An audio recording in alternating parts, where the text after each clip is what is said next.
નમસ્કાર વિદ્યાર્થી મિત્રો, આપણા ચેનલમાં ફરી એકવાર આપણા બધાનું સ્વાગત છે। આજે આપણે બીએડ સેમેસ્ટર 2ના જે સંસ્કૃત પદ્ધતિ છે, જે સંસ્કૃત મેથડ છે, જેનો કોડ ADCP 1207.4 છે।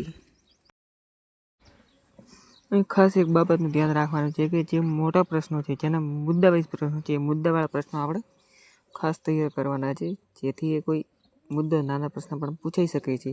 તો આપણે મુદ્દો અલગથી નથી લીધો, 8 ગુણના પ્રશ્નોમાંથી જ આપણે તૈયાર કરવાનો રહેશે, એટલે કે મોટા પ્રશ્નોના બધા મુદ્દા વાંચવાના રહેશે।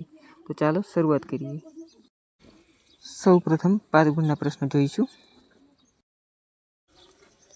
જેમાં પ્રથમ પ્રશ્ન છે અવયવની વ્યાખ્યા આપી અવયવના પ્રકારો જણાવી તેને બે ઉદાહરણ આપી સમજાવો।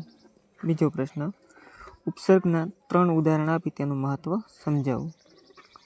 ત્રીજો પ્રશ્ન કર્તરી કર્મણી વાક્યોની ફેરબદલ અથવા તો આમના વિશે સવિસ્તરમાં પણ પૂછાઈ શકે છે। ચોથો પ્રશ્ન વિભક્તિઓ, અનદરાર્થ વિભક્તિ, એટલે કે આ પ્રશ્ન એક છે જે મોટા પ્રશ્નોમાં પૂછાઈ શકે છે 5 ગુણમાં। 5મા નંબરનો પ્રશ્ન સર્વનામની વ્યાખ્યા આપી તેના પ્રકારો જણાવી સ્વવાચક સર્વનામનો ભાષામાં ઉપયોગ ઉદાહરણ સાથે સમજાવો। 6ઠ્ઠા નંબરનો ક્વેશ્ચનમાં સાહિત્યિક પ્રદાન, એટલે 3 કવિઓ આપેલા હશે, 3માંથી કોઈ પણ એક આવી શકે છે।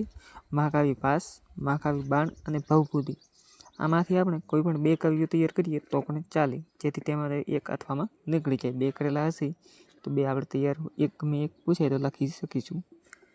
આગળમાં વાત કરીએ તો કે જે પાઠ્યપુસ્તકના પ્રકરણો છે, ધોરણ 9માં રત્નકણિકા અને સુભાષિતાની આ 2 પ્રકરણ તૈયાર કરવાના છે, અને ધોરણ 10માં 13મો, 11મો, 16મો અને 12મો જે ચેપ્ટર છે એ ખાસ ચેપ્ટર વાંચવાના રહેશે।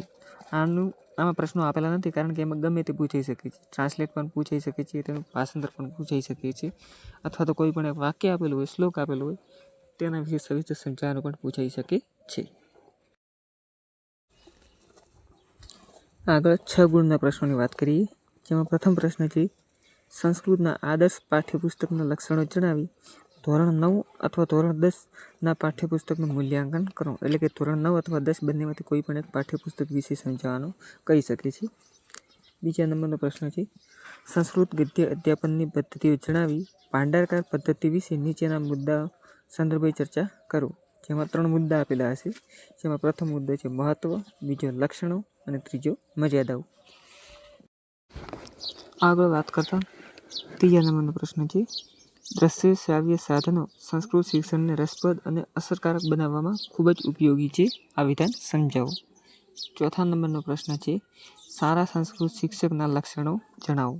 5મા નંબરનો પ્રશ્ન છે સંસ્કૃત ગદ્ય શિક્ષણની પદ્ધતિઓ જણાવી મનોવૈજ્ઞાનિક પદ્ધતિના અસ્તિત્વના કારણો આપી તેની તમામ વિશેષતાઓ ઉદાહરણ આપી નોંધ કરો। 6ઠ્ઠા નંબરનો પ્રશ્ન છે સંસ્કૃત ભાષા અધ્યાપનમાં શુદ્ધ ઉચ્ચારણ સંદર્ભે નીચેના મુદ્દાઓની ચર્ચા કરો, જેમાં 3 મુદ્દા આપેલા છે। પ્રથમ મુદ્દો શુદ્ધ ઉચ્ચારણનું મહત્વ, અશુદ્ધ ઉચ્ચારણના કારણો અને ઉચ્ચારણ સુધારવાની પ્રવૃત્તિઓ। તો આ હતા 6 ગુણના પ્રશ્નો। આગળ વાત કરીએ 8 ગુણના પ્રશ્નોની, જેમાં માત્ર 4 જ પ્રશ્નો તૈયાર કરવાના રહેશે, અને આમાંથી તમને કોઈ પણ પ્રશ્ન આવી જ જશે 100% ગેરંટી સાથે। પ્રથમ પ્રશ્ન છે સંસ્કૃત લેખનમાં ખરાબ હસ્તાક્ષરોના કારણો જણાવી હસ્તાક્ષર સુધારવાના ઉપાયો જણાવો। બીજો પ્રશ્ન છે સંસ્કૃત બ્લુપ્રિન્ટની રચનામાં મુખ્ય કઈ બાબતો પર ધ્યાન રાખશો। ત્રીજા નંબરનો પ્રશ્ન છે સંસ્કૃત કંઠસ્થીકરણ કરાવતી વખતે કયા મુદ્દાઓ ધ્યાનમાં રાખશો।